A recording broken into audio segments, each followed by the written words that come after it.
So with the tube, you're going to make up 2 little bowls, I suppose, and you can use cotton balls at home or gauze if you have that. Okay. The first one is the aqueous chlorhexidine solution. So that's used to clean the stoma site, so the site where the tube comes out from the body. What you do with this one is that you just pour a little clunk into a bowl, and then you dilute it with tap water until it's a light blue color like that. Okay? So it's just a little clunk. And then the other bowl will just have 70% alcohol in it, and that's to wipe off the tube before we attach the syringe. Same thing, you just get some cotton balls for that. Okay. You'll need syringes, and we're sending you home with some. Yeah, make sure that you're going to have to get the Luralock ones. They might have to be 35 mils, but we'll send you home with some. Now, I've written in the discharge notes that we're sending you home with some syringes, but you can get more online. They might sell them at your normal pharmacy, but they might not. So online will probably be cheaper. When you get them online, I want them to have this Luralock tip, which it just kind of has that little locking device that you can screw into the cap. Oh, yeah, okay. Exactly. Okay. So just make sure when you order them, it says a Luralock syringe. I've written that in the discharge notes as well. Okay. Great. All right. So you'll need a syringe, you'll need your urine solution, and then a bowl to empty the urine into. All right. Okay, Ginger, let's do this. From here, you gotta show Mom. Come on, girl. No, it's not for eating.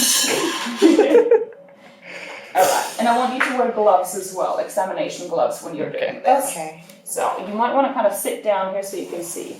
Now this is her site. You can see there's a little bit of fluid here. That's just normal wound fluid. We've cut into her skin, so I'm not surprised by this. I'm not worried by that amount. You get the aqueous chlorhexidine solution, so that's the blue solution. You just gently wipe this away. Okay. And you should expect that this, the amount of drainage should just get less and less with time. When you're checking this, I want you to check the stoma site every time you clean it. You'll probably clean it once to twice a day. I want you to make sure that it doesn't, the way it looks right now is the worst it should look, okay? So if it gets more red, inflamed, anything like that, I want you to let us know. Okay, so you just give it a good wipe. So is it going to take 2 people to do this? Yeah, just to hold on to her so she doesn't walk off because she likes wandering around. Great, so that's it cleaned. Okay, so a little bit of redness, but that's nothing I'm concerned about. Now I've hidden the tube up in her surgery snugly here. And you can just kind of pull it out like so. This is the end of it here, okay? And we're going to unscrew this part to attach our syringe. So I just take an alcohol-soaked swab and I just kind of gently wipe around the area.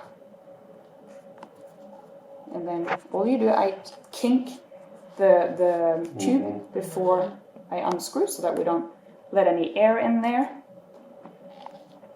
And you take the syringe and you screw it into place like so, okay? And then what we do is that we pull back on the plunger and we've got urine, okay? Now before you do this, I want you to do it 3 to 4 times a day. Before you do it, take her outside and see whether she will go. You know, that's the only way we're going to find out whether or not she can urinate. If she starts urinating, then what? Let us know. And we would keep the tube in place until we knew for sure that she could empty her bladder. Okay. Okay. And how many syringes do you pull out? Or does it just stop? It'll stop, yeah. It'll just stop and then you're done. As you can see, the tube is fairly large bore, so I wouldn't expect it to be to get clogged. But you can let us know if it does get clogged, and you can flush it with some saline or something like that. But let us know. So Back flush it? Okay.